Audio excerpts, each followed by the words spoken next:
Even though it's been well over a decade since Mockingjay Part 1 came out back in 2014, this is my first time watching it, so I'm going to be talking about it. If you guys are new here, I have been taking some time to re-watch some of the old Hunger Games movies. Why, you may ask? Basically, in preparation for this new Haymitch movie that's coming out, I wanted to touch up on my knowledge in the Hunger Games universe, the Hunger Games lore, because for me personally, I haven't been within that world since I was like 12, way back in the day when the movies were coming out, when the books were coming out. That was my last time visiting the universe. So I've been rewatching the Hunger Games movies that I have seen, and now that I've gotten to Mockingjay Part 1, diving into movies that I haven't seen yet. So that being said, this is the third installment of my Hunger Games Yap Sesh, and in this video it covers Mockingjay Part 1. Now, this movie starts off by following the events immediately after the last Hunger Games back in Catching Fire, where Katniss broke the games. She shot an electric arrow up into the ceiling, made the whole games go haywire, and then Haymitch and Plutarch were able to get Katniss out, able to get Finnick out, but the Capitol got Peeta and Joanna and are holding on to them. Along with that, the games are no more. There's chaos going on in the districts, and lo and behold, there's a 13th district, apparently.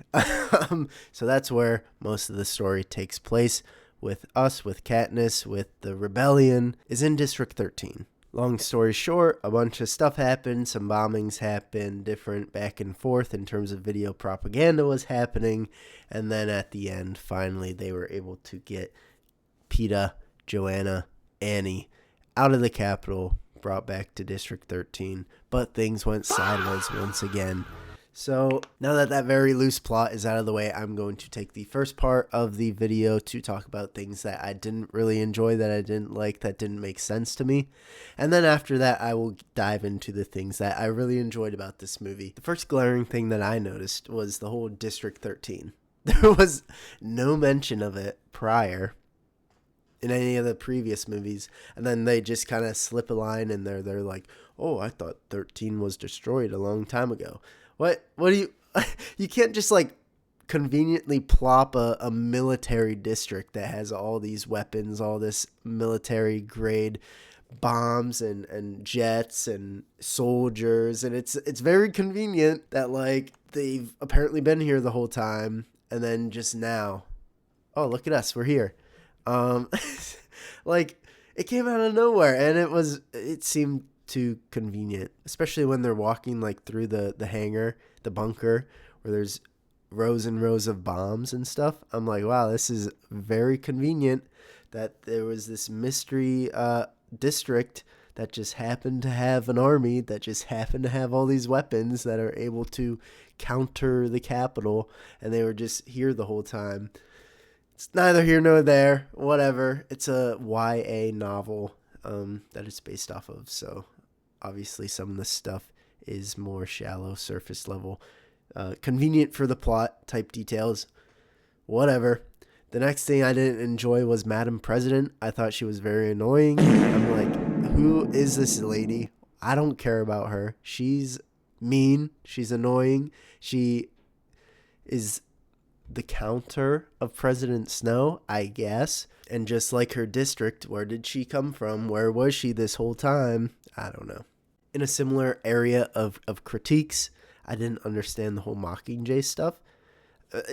Like, the Mockingjay was a pin for Katniss, you know, like a fair family heirloom thing that got passed down to her mom and then to her.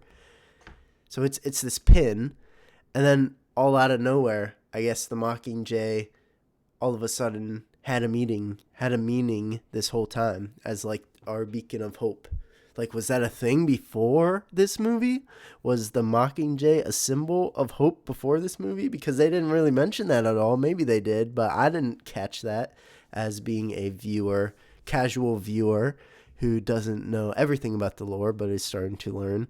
So that just seemed to come out of nowhere too. They're like, Katniss needs to be our Mockingjay. Okay, what does that mean? Like, obviously I get it. I get what it means because they give the clues, but it just came out of nowhere. Like this character, this propaganda person to put in front of everyone, to be a beacon of hope, to, give the districts hope. It just, I don't know. It was just like, boop, okay, this is a thing now, I guess. I don't know if that's a valid critique. Am I the only one who feels that way? Maybe. I went with it, even though some of it didn't really make sense. Some of it just came out of nowhere. I was like, okay, whatever. This wouldn't be one of my videos if I didn't complain about Gale, so I'm going to do that once again. I don't like Gale. I think he's annoying as well. Not annoying. I don't know. My dislike for Gale is pretty much unwarranted. I realize that, but I love hating on him. So, yeah, he was just kind of there the whole time. And out of this whole military district, how is he one of the only people who get assigned to this rescue mission to infiltrate the Capitol? This is a 17-year-old kid who grew up in District 12 coal mines, and now all of a sudden he's a super soldier. Like, what are we doing? What do you mean? What? It's Gale. Gale, who was getting his ass kicked the last movie, getting whipped at the whipping post until Haymitch stepped in and Peeta stepped in. Gale, who's getting cucked on the sidelines because Katniss doesn't know who she loves. Gale, who's, I will give him credit, always looking out for Prim, always looking out for Katniss's mom. Pretty good. But everything else about him, I don't like it. No, I don't know. I just like Peeta better. I'm Team Peeta. Let's go. Yeah. Some unwarranted Gale hate. There you go. Also, I didn't enjoy their stupid outfits. Their stupid outfits that District 13 wore. Come on, you're a military camp. Have some cool military outfits, not just these gray jumpsuits that make you look like, I don't know, that make you look dumb and not epic. If you're going to fight a rebellion, the least you could do is look epic doing it, look cool doing it, you know? Katniss's Mockingjay outfit was cool when she was wearing that. Get everyone cool outfits. Jeez. Is it really that hard? Maybe, because they're underground. But, and on the point of Madam President's terrible leadership, let Haymitch have a drink, for crying out loud. Come on, get some booze down in that place. Can't be having this prohibition nonsense. Let me think if there's anything else I didn't like. I guess just like as an overall thing, I don't like when movies have to split up like a book, or split up what should be one movie and make it into 2 or 3. In the case of like The Hobbit, why was The Hobbit a whole trilogy? But like for this, because I was feeling it. I was like getting bored at some parts. I was falling asleep at some parts just because they dragged it on. They stretched it out so that they could make it into 2 movies, so that they could make it, make more money from it, obviously. But I just don't like when they do that. I'd much rather see like one big epic movie, even if it is a little longer. Avengers does that and it's fine. But no, you could kind of tell it was dragged out a little bit in some parts. I didn't like that. I was falling asleep. I was getting bored. I'm like, oh, this is snooze fest. When is something going to happen? But it wasn't terrible. It was just noticeable. I guess that's it for the stuff I didn't like. The stuff I did like, obviously, are some of the characters. I already talked about Finnick. I've already talked about Haymitch extensively. If you guys have seen my videos, you know that I am a huge Haymitch fan. He was always the one who I was the most interested when I did watch the movies way back in the day, read the book back in the day. I was like, who is this guy? So I like him in this as well. Why did they have a beanie on him? I don't know. Let him show off his luscious locks. Poor guy, he couldn't get a drink. It's probably better for his health, but, you know, you gotta let Haymitch be Haymitch. And then, no, but there's a lot of the characters I like. I enjoyed Katniss in this one. I thought she was great. She was good. One of my critiques in, like, the first video, I thought she was annoying. But in this one, she was doing her job. You can tell she cares. Oh yeah, and it wouldn't be a Hunger Games movie without Katniss yelling Prim's name. Prim! Prim! So we got some of that as well. When Prim went back for the damn cat, I'm like, what are we doing? Are you serious? But then, like a sucker, it pulled at my heartstrings once again. I don't know what it is about me and Prim being in peril. I just get so like, oh no, save her, save her. And it's like, I don't know, because obviously, yes, the thing that I love the most about Katniss is her love for Prim and how she goes above and beyond to protect Prim throughout the whole series. So we got a little bit of that once again, even if it was like a goofier kind of just like shoehorned in there peril that Prim was in because she went back for the cat unnecessarily. I'm glad the cat's okay. I'm glad she's okay. And Gale was there too, so but they got back into the bunker. Everyone was great. But yeah, back to like the characters that I enjoyed. I have come to enjoy Effie Trinket a lot more. I don't know why. I just think it's interesting how she's one of the only capital people. I think it has to do with me reading through the Haymitch book as well. Because if you don't know, they have some history in the past, back all the way back to when Haymitch was in his games. So yeah, I finished that book, by the way. I know I've been talking about it. I actually have a video talking about the ending of that book because I was upset with how the last chapter handled Haymitch's character. If you're interested in what I have to say about that, check out my video, check out my channel. It's over there. But yeah, Effie Trinket played a pretty big part in that story, and she's also involved in this story as well, in this movie as well. Poor girl, you gotta get her some hair. I was like, geez, I was gonna make a joke, but I'm not gonna make the joke because I'm trying to be a good human. But yeah, get Effie a wig. Get her fashionable accessories and clothing. Poor lady had to wear a jumpsuit. Oh, yeah. I forgot to say, everything was gray, which was not fun. Except for when they were, like, outside. Then stuff was green. But, like, 90% of the movie was just gray. I'm like, this is depressing. Get us some color, please. Especially with Effie Trinket. You gotta get that girl some color. Gotta get her a wig. Gotta get her dresses and crazy outfits. But no, I thought I am enjoying her character more and more. Like I said, like I was about to say, her being one of the only capital people amongst these rebels, it's interesting. And kind of her perspective on what's happening and her trying to break away kind of what she's grown up to believe about the districts, about the people of the districts, about the games in general and how they're a necessity. And she's kind of breaking free from that. She's helping. She's looking out for Katniss the whole time. I'm like, this is great. I like Effie Trinket. And then her and Haymitch, you know, their relationship or connection or banter or whatever they do.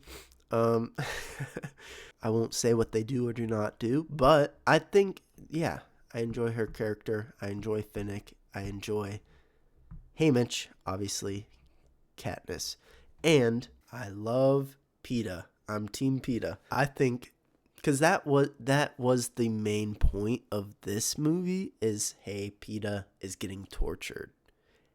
Peeta and Katniss are getting pinned up against each other through these videos, through this propaganda.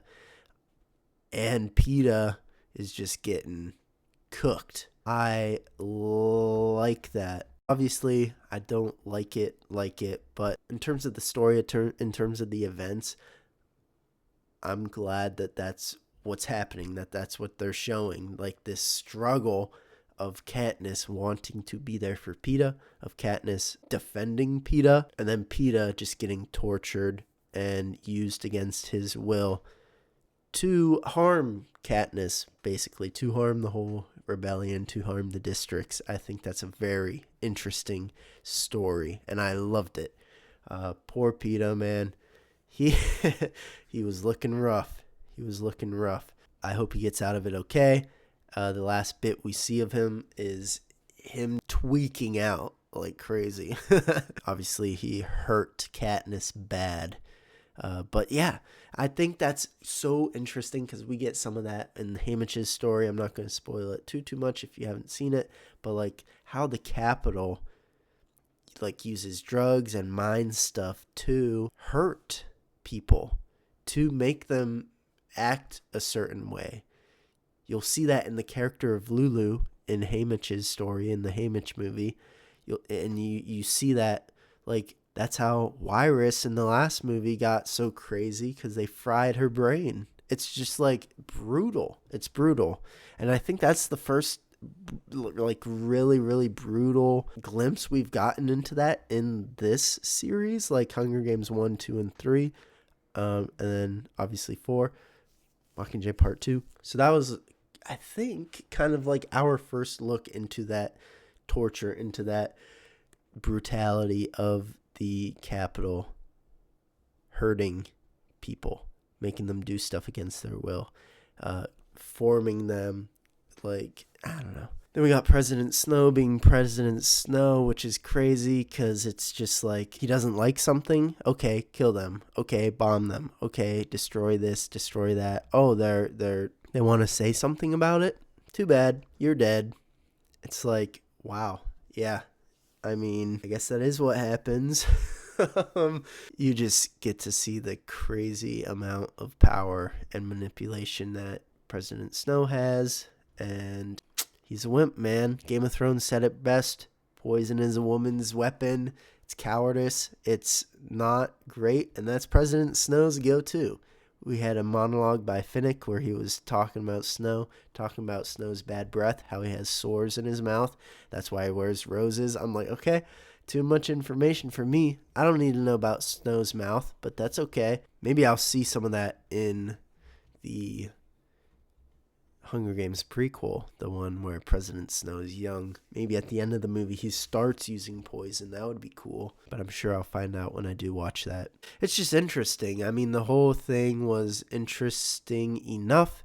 Unfortunately, it was kind of that middle thing, kind of like Deathly Hallows Part 1, where not a whole lot happens. It's just the setup for the big final finale. So it's like, I guess it's something I gotta get through. And I definitely felt that at parts, but I enjoyed the whole Peeta storyline going on.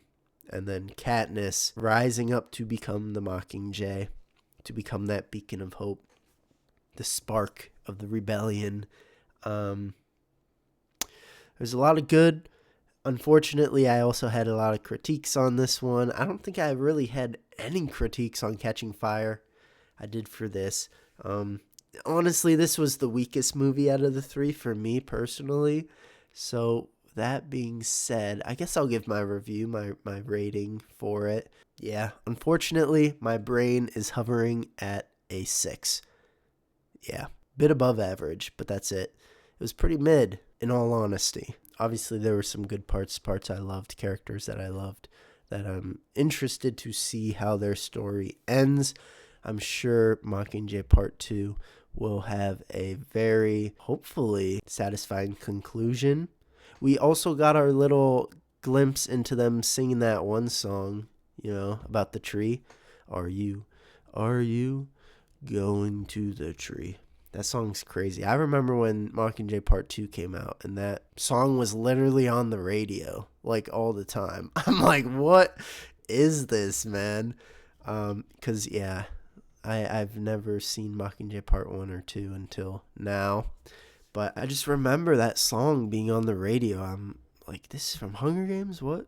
So we got our first glimpse into that song. They were singing it a bit. Maybe that's their anthem for the rebellion. The last thing, I'm glad Queen Marjorie survived the explosion at the Sept of Baelor, because she, even though she lost some hair on the side of her head, she's alive and well and helping Katniss take down the Capitol. I didn't know she was like that. That's my thoughts on Mockingjay Part 1. What do you guys have to say? Do you agree? Do you disagree? Do you think I'm being too harsh on this movie? Do you think my critiques are unjustified?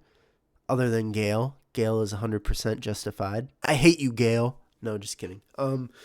Yeah, what do you guys think? I love reading through what you guys have to say, so any thoughts on either this video or on the movie in general, let me know, and I'll be sure to read through those. That being said, before you go, this is what I do and this is what I talk about, especially this Hunger Games series. I've been having a blast doing it. I'm having such a good time, especially learning more about the story, about the characters, about the lore. It's been fun. So if that's something that you want to follow along with, please check out my channel. Consider a subscription, and yeah, stay tuned for Mockingjay Part 2 because that will be coming out. But if you got this far into the video, thank you so much for watching. I know these tend to be longer, so if you did make it this far, thank you, and consider giving it a like. That always helps. It actually helps a lot more than you guys know. It's very helpful, especially since I'm so small right now. So any way for you to support, I greatly appreciate it. That being said, that's about it. That's my review on Mockingjay Part 1. Thanks for watching. I'll see you guys in the next one. All right, bye.